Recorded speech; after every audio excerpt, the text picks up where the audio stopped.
remercie les organisateurs de m'avoir impliqué dans cette manifestation que je considère très importante. Notamment, mes remerciements s'adressent au docteur Lotfi Ben Mosbeh, que je salue au passage pour tout son enthousiasme et son engagement pour animer cette société que je considère très importante.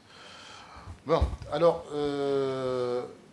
mon exposé, donc je n'aurai pas de plaque, je vais juste m'adresser à vous pour donc vous sensibiliser quant aux différentes étapes d'évolution de la responsabilité médicale, notamment civile, en Tunisie. Et je terminerai par une réflexion sur cette évolution. Et je reste dans le contexte tunisien, bien entendu. Je ne vais pas donc aborder l'évolution de cette société, de cette responsabilité dans le monde. Donc, inutile de vous rappeler que la médecine est une profession à risque.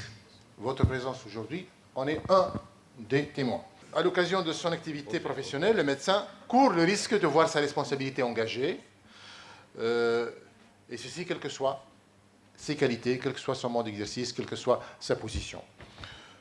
Être responsable, c'est rendre compte de ses actes et de ses décisions.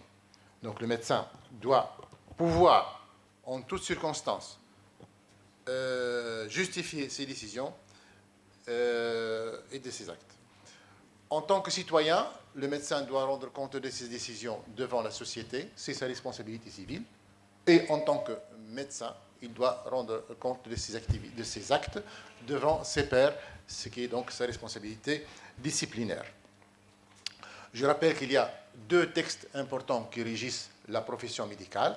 C'est la loi 91-21, donc, qui est relative à l'exercice et l'organisation de la profession de médecins et de médecins-dentistes. Donc nous avons médecins-dentistes et médecins la même loi, mais nous avons notre code de déontologie qui est édicté par le décret 93-1155 du 17 mai 1993.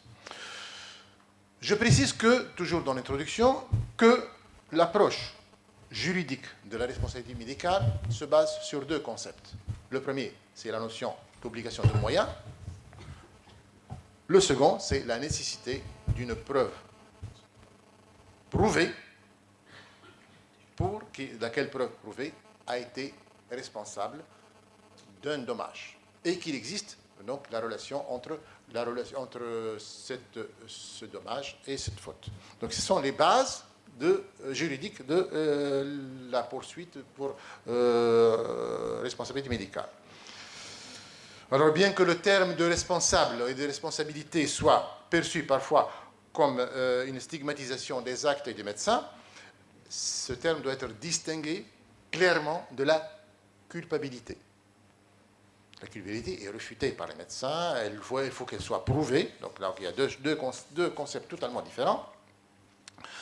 Par contre, la responsabilité doit constamment être réclamée, parce que la responsabilité est corollaire de l'exercice d'une liberté. Dans le cas du médecin, cette liberté, c'est la liberté de prescription qui est énoncée dans l'article 10 du Code de déontologie médicale. C'est l'un des fondements de l'exercice médical. Alors, il existe bien sûr une dérive qui consiste à confondre responsabilité et culpabilité. Cette dérive est entretenue par certains médias, et ceci parce qu'on assiste maintenant à une augmentation considérable des actions en responsabilité médicale, c'est-à-dire en affaires de justice pour responsabilité médicale. Alors, cette judiciarisation croissante des actes médicaux risque d'altérer la relation médecin-malade et par conséquent risque d'empêcher le médecin d'exercer sereinement son métier. Ce sera l'objet de la deuxième partie de mon exposé. Donc c'est une réflexion sur l'évolution de la responsabilité et surtout sur la judiciarisation de la médecine. Donc ma première partie d'exposé, je vais essayer de survoler rapidement les étapes des évolutions de la responsabilité médicale essentiellement civile. Et je termine enfin par cette réflexion. Alors, quelques repères de l'évolution de la responsabilité médicale. Très rapidement, je ne suis pas expert en justice, mais quand même, je vais essayer de vous rappeler quelques repères de cette évolution. Bon, à titre anecdotique, les premières dispositions relatives à la réparation d'un fait dommageable à la suite d'un acte médical sont rapportées dans le Code de Hammurabi, 2000 ans avant Jésus-Christ. Je cite, « Si le médecin traite un homme libre, plaie grave, avec le poinçon de bronze et le tue, ou bien si ce poinçon de bronze lui crève un œil, on lui coupe la main, on coupe la main du médecin. » Donc on a évolué depuis. Hein. Dans les civilisations égyptiennes, grecques et romaines, le respect du médecin, le caractère sacré de sa mission évoque davantage le caractère involontaire du dommage, témoignant ainsi, bien sûr, d'une certaine impunité, voire une certaine humilité. Quoique, la notion de faute grave a été évoquée pour la première fois dans la législation romaine. À partir du XIXe siècle, la responsabilité médicale devient délictuelle. Elle nécessite bien sûr la présence de faute, la présence d'un dommage et d'une relation causale entre le dommage et la faute. Revenons en Tunisie. Pardon, on est encore en France. Pardon.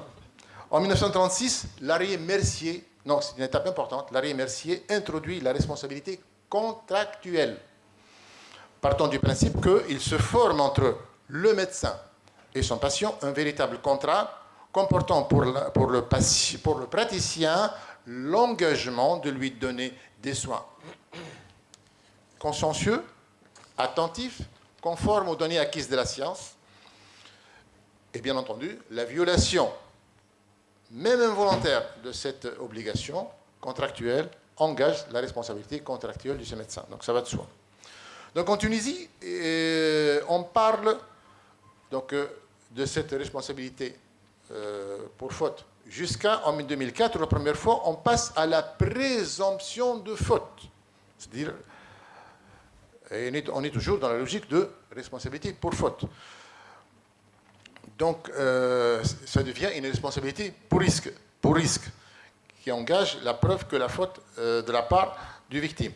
Son fondement est le risque, encouru par l'utilisation de certaines techniques médicales et la différence entre l'état du malade en arrivant à l'hôpital et à sa sortie. Donc, ici, on n'a pas besoin de prouver la faute, la faute est présumée. Il suffit qu'il y ait un dommage constaté entre la différence entre la santé du malade avant et après, et on considère que le médecin est responsable, ou bien l'institution. C'est l'arrêt de la Cour de cassation civile en 2004. En plus, la responsabilité du médecin et des établissements a connu une autre évolution. Et on évolue de l'obligation classique, l'obligation de moyens, vers une obligation de résultat. Il s'agit d'une obligation sécurité-résultat qui concerne tous les professionnels de santé et les établissements de soins, tels que les hôpitaux et les cliniques. Le tribunal de première instance de Sfax, le 28 décembre 2009, confirme l'obligation de sécurité pesant sur les établissements de santé, assimilée à une obligation de résultat. Une décision confirmée par un cours d'appel ensuite en 2011 dans l'affaire de décès d'un enfant, d'un nourrisson dans une couveuse pour cause d'infection nosocomiale. Par ailleurs, toujours dans l'évolution de la responsabilité, le manquement du médecin au devoir d'information du malade a été considéré comme une responsabilité délictuelle liée à la violation d'un principe de sécurité. Donc, au départ, ce défaut d'information a été lié à un défaut de sécurité parce qu'on a privé le malade de pouvoir décider et d'être soigné dans la sécurité. Donc, l'arrêt de la Cour d'appel 1er janvier 2007, cette position, donc, elle a évolué depuis, puisqu'on considère que l'obligation d'information est devenue quelque chose de fondamental, qui est le préalable nécessaire au consentement éclairé du patient. Donc, ce sont des jalons de l'évolution de la responsabilité.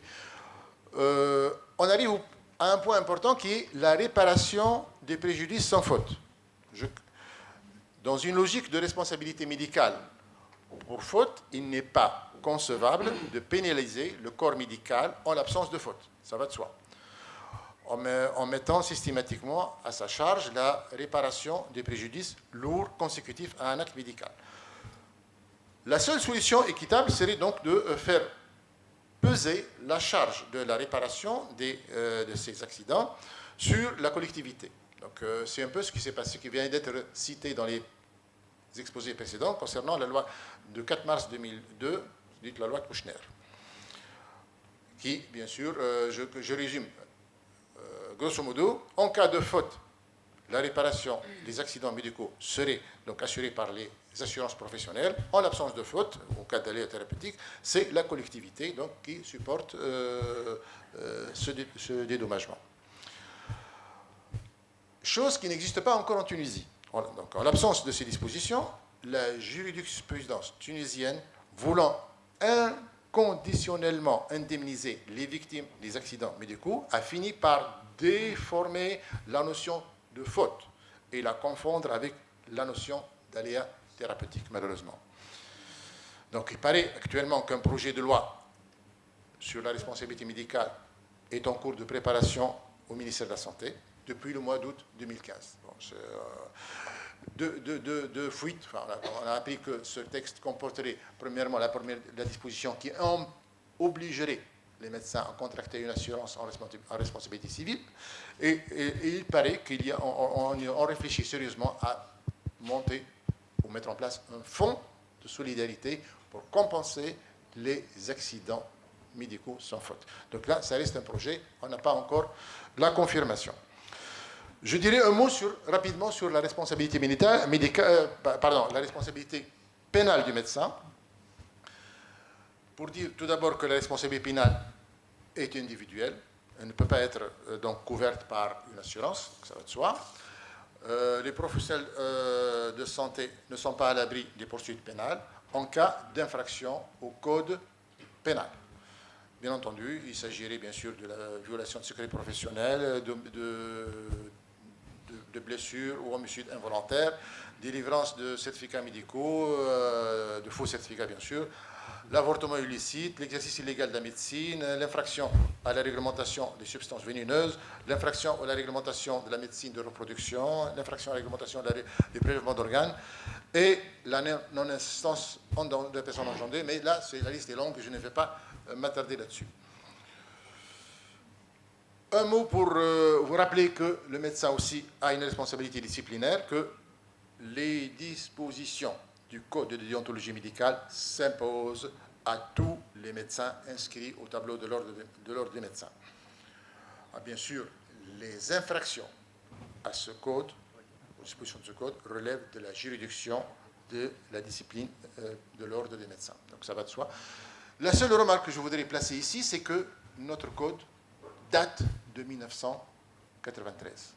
Il est temps de le faire évoluer, notamment en termes d'information, de consentement, de législation, de prélèvement d'organes. Donc il y a tellement... Et l'ordre des médecins, et c'est avec moi, il y a aussi le docteur Bensar qui est présent, qui peut en témoigner, que nous avons présenté un projet de réforme. Le code est un décret, donc c'est le ministre qui doit le faire sortir. Donc là, on attend que les choses bougent. Et j'aborde maintenant la dernière partie de mon exposé concernant l'évolution. C'est une réflexion que je voudrais vous soumettre à votre critique, si vous souhaitez. Donc l'évolution de la responsabilité que le perçue maintenant par les médecins. Donc le point de départ incontestable d'une réflexion sur l'évolution de la responsabilité médicale est l'augmentation des actions en responsabilité contre les médecins. Donc les affaires qui montent en flèche. Plusieurs facteurs contribuent à cette évolution. Plusieurs raisons expliquent cette judiciarisation. Je vais en citer seulement 3 pour terminer par la discussion.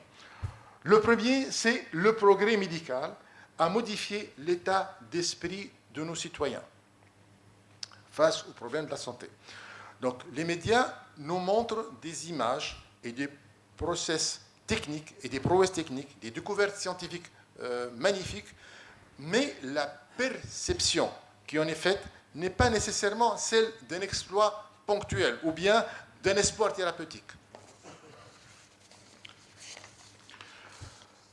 Le public pense que ces techniques sont accessibles à tout le monde et elles sont possibles tout de suite. Donc l'idée d'une médecine qui sait tout, qui peut tout, qui guérit tout, a fait son chemin. Ainsi, les complications exceptionnelles, les allées thérapeutiques sont perçues maintenant comme des erreurs, voire comme des fautes. Ça, c'est le premier argument. Deuxièmement, la vulgarisation de la médecine et la participation active du médecin aux décisions thérapeutiques qui le concernent sont certainement utiles, aucun doute. Mais le patient, on dirait que le patient averti, on ne veut pas un vidéo, mais un patient qui peut être coopérant. Alors, un patient informé, même s'il dispose d'un grand nombre d'informations sur sa maladie et sur les traitements, ces informations ne sont que fragmentaires et ne lui permettent pas le discernement. Alors, si à côté de cela, les explications du médecin restent techniques, qui ne sont pas claires, un doute va planer dans la relation médecin-malade, l'inquiétude s'installe, l'angoisse s'installe et la confiance est ébranlée. Troisième argument de l'évolution, c'est la réflexion judiciaire qui accompagne ce mouvement de pensée, qui considère que il est juste de réparer les préjudices des actes médicaux. Dans le fond, ils ont raison. Elle conduit le monde judiciaire à s'immiscer dans la relation médecin-malade. Ce colloque singulier, capital, qui normalement ne relève pas de la justice. Dès lors qu'un préjudice est reconnu comme complication d'un acte médical, la décision judiciaire risque d'engager la responsabilité du médecin pour des fautes de plus en plus légères, pour des fautes virtuelles, des présomptions de faute, voire même en l'absence de faute, sur des arguments juridiques certes indiscutables, mais qui ne correspondent pas forcément à des manquements éthiques ni déontologiques. Dans ce contexte, le médecin cherche donc parfois à se protéger de ces accusations croissantes. Ces démarches de protection a déjà commencé par les documents de consentement ou d'informations reçues qui sont accompagnés de demandes de signature. On demande au malade, allez, voilà, vous avez signé que vous allez subir un acte médical qui risque de vous... donc là, et ces documents ne font qu'augmenter la susceptibilité. Un glissement supplémentaire pourrait s'observer avec une conception excessive du principe de précaution qui amène le praticien à refuser de réaliser des actes à risque ou plus grave encore, de proposer au patient non plus les solutions thérapeutiques qui lui offrent le maximum de chances de guérir, mais celles qui seraient grevées du moins de risques de complications qui pourraient aboutir à une affaire en justice. On voit le danger de cette évolution qui pourrait conduire à son corps défendant, le médecin, à vouloir être inattaquable juridiquement, quitte à être moralement vulnérable. On imagine aisément les conséquences pour le malade, ainsi même pour la santé publique, d'un tel repli qui conduit à une stagnation de la médecine, voire même à sa régression. Par conséquent, le concept objectif de la responsabilité médicale basée sur la faute ne correspond plus à la réalité d'aujourd'hui. Les thérapeutiques utilisées ayant pour corollaire leur grande efficacité, ils ont un risque non négligeable d'accidents imprévisibles et sérieux. Un concept de responsabilité repose sur la notion de risque. La notion de risque offrirait des perspectives plus satisfaisantes et permettrait mieux de séparer l'aléa thérapeutique de la faute. L'aléa thérapeutique est la rançon du progrès médical. Il devrait donner lieu à une indemnisation à la charge de la collectivité. La société ne peut pas ignorer les progrès considérables obtenus en quelques années sur les 50 dernières années, je veux dire, sur la santé de la population grâce à la mise en œuvre des médicaments, des techniques, des process, etc., les interventions thérapeutiques. La maladie et ses conséquences ont régressé, mais se faire soigner comporte un risque qui doit être assumé par le malade. Le malade doit savoir qu'en allant à l'hôpital, il court quand même aussi un risque. En conclusion, et je termine, il convient de redonner à la responsabilité médicale le sens qui lui confère le Code de déontologie médicale dans son article numéro 2. Et je cite, « Le médecin exerce sa mission dans le respect de la vie humaine, de la personne et de sa dignité. » Et c'est dans ce sens que le médecin se doit de répondre de ses décisions et de ses actes, non pas devant la société, non pas devant ses pairs, mais devant sa conscience. C'est sur cette base que se fonde la confiance de ce patient. La médecine, c'est la rencontre d'une confiance avec une conscience. Cette responsabilité, telle que je viens de dire, ce n'est pas à fuir, mais c'est une responsabilité à revendiquer. Et c'est cette responsabilité qui fait la grandeur de notre profession. Merci.